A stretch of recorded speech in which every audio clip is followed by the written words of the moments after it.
Tô aqui de volta. Vamos comentar mais uma questão do STM. Prova recente agora para analista judiciário da área judiciária que foi aplicada pelo CESP. Vamos dar uma olhada.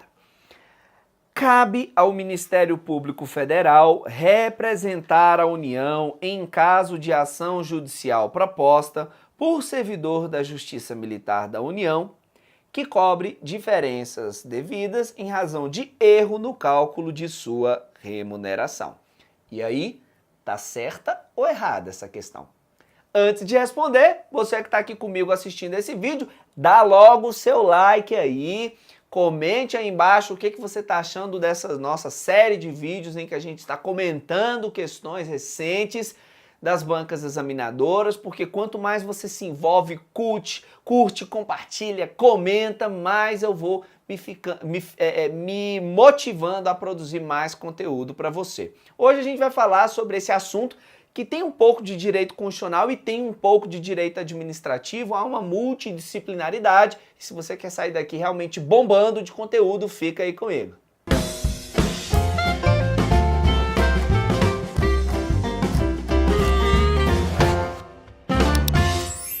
Muito bom! Aí a questão trata da seguinte hipótese, né? Você tem lá um servidor da Justiça Militar que entra com uma ação judicial para discutir uma diferença remuneratória, né? Ele está recebendo um valor, ele entende que deve receber a mais e então ele promove uma ação contra a União requerendo essa diferença de pagamento.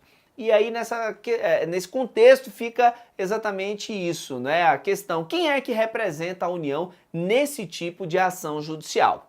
Bem, no tocante ao direito administrativo, o que nós precisamos lembrar é que os órgãos públicos, e aí nós estamos falando de um servidor da Justiça Militar, vamos imaginar um servidor do STM, já que a prova é do STM, ele quando precisa questionar judicialmente alguma questão relativa à sua relação com o STM, não pode entrar com uma ação contra o STM, porque o STM é o quê? Um órgão. E o órgão não pode responder, não pode propor ação judicial. O órgão não é pessoa jurídica. O órgão é apenas um componente, é uma unidade de uma pessoa jurídica, mas ele em si não é a pessoa. Pensa num órgão como, sei lá, meu pulmão. O meu pulmão não é uma pessoa. Ele faz parte de uma pessoa linda, maravilhosa, agradável, inteligente. Sim, eu estou falando de mim. Então, nesse caso, o meu pulmão, ele não trata, ele não é uma pessoa, mas ele faz parte de uma pessoa modesta, uma pessoa que não enxerga além de exatamente aquilo que ela percebe em si. Brincadeiras à parte, como órgão, então não é uma pessoa jurídica, o STM. E não sendo uma pessoa jurídica, ele não tem capacidade processual, não tem capacidade para propor ações judiciais, para responder ações judiciais. Certo? Então por isso que essa ação desse servidor é dirigida contra a União.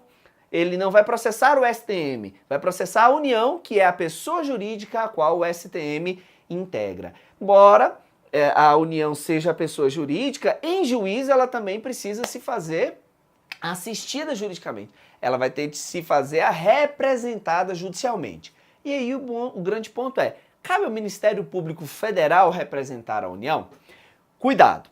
Olha só, embora os órgãos não tenham capacidade processual, alguns órgãos têm a chamada personalidade judiciária, que é a personalidade para estar em juízo no exercício de sua função institucional. Sim, há órgãos que foram criados para exercer algum papel no âmbito do processo judicial. E eu não estou falando do Poder Judiciário, que é quem julga. Eu estou falando de órgãos que têm como missão institucional estar em juízo. Um exemplo, o próprio Ministério Público. O Ministério Público é uma instituição permanente que vai efetuar a defesa dos interesses indisponíveis, individuais, homogêneos, a defesa da ordem democrática, a defesa da ordem pública, tudo isso cabe ao Ministério Público fazer. E como é que ele faz? Entrando com uma ação judicial. Sei lá, alguém mata uma pessoa lá num jogo de futebol. É preciso que alguém denuncie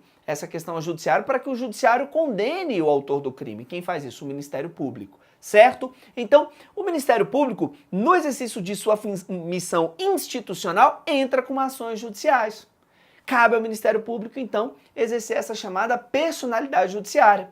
Além do Ministério Público, a Defensoria Pública, ela é um órgão responsável pela assistência jurídica dos necessitados, pessoas que não podem custear o processo sem prejuízo de sua sobrevivência ou de sua família. Nós temos a própria Advocacia Pública, no caso a AGU, as Procuradorias de Estado e por aí vai, que tem a função de representar juridicamente os entes federativos. Então guarda na memória, embora os órgãos não sejam pessoas jurídicas e não tenham capacidade processual, alguns órgãos têm a chamada personalidade judiciária, que não se confunde com personalidade jurídica. Personalidade jurídica nenhum órgão tem, nenhum sem exceção.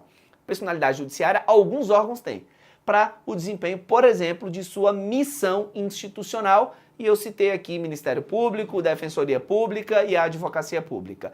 Essa questão que nós acabamos de ler está errada. Errada por quê? Porque não é papel do Ministério Público Federal efetuar a representação judicial dos entes da federação. A Constituição define essa responsabilidade para a Advocacia Pública, que no caso da União é a Advocacia Geral da União. Então o artigo 131 da Constituição vai atribuir o papel de representar a União em suas ações judiciais à Advocacia Geral da União, que vai representar os órgãos do Poder Judiciário, os órgãos do Poder Legislativo, os órgãos do Poder Executivo. Ou seja, qualquer questão envolvendo algum órgão federal, não importa de qual dos poderes, que gere uma ação contra a União, quem vai representar a União no processo é a Advocacia Geral da União. Então, o erro dessa questão é porque não cabe ao Ministério Público Federal atuar nesse caso, e sim a Advocacia Geral da União. Ok? Ficou bem claro? Eu espero que sim. Dá uma lidinha depois no artigo 131 e para você não sair daqui com a impressão de que, poxa, que legal, entendi tudo, mas eu quero mais. Para você que não quer sair da aula com gostinho de quero mais, eu vou disponibilizar aqui na parte de baixo, na descrição do vídeo, uma aula de direito administrativo, minha amiga, meu amigo, para você ficar com os pelos arrepiados de tanto conteúdo que eu vou entregar para você gratuitamente. Basta você acessar o link, reservar o horário que você vai assistir a aula e estar lá comigo para a gente se aprofundar no direito administrativo e também conhecer o método de estudo que me fez ser aprovado em 10 concursos públicos, a tríade da alta performance. Vem comigo nessa? Clica aí embaixo, reserva sua vaga e a gente se vê daqui a pouco na aula e vou ficando por aqui. Até o próximo vídeo. Abraços efusivos do seu professor Eliesley Silva.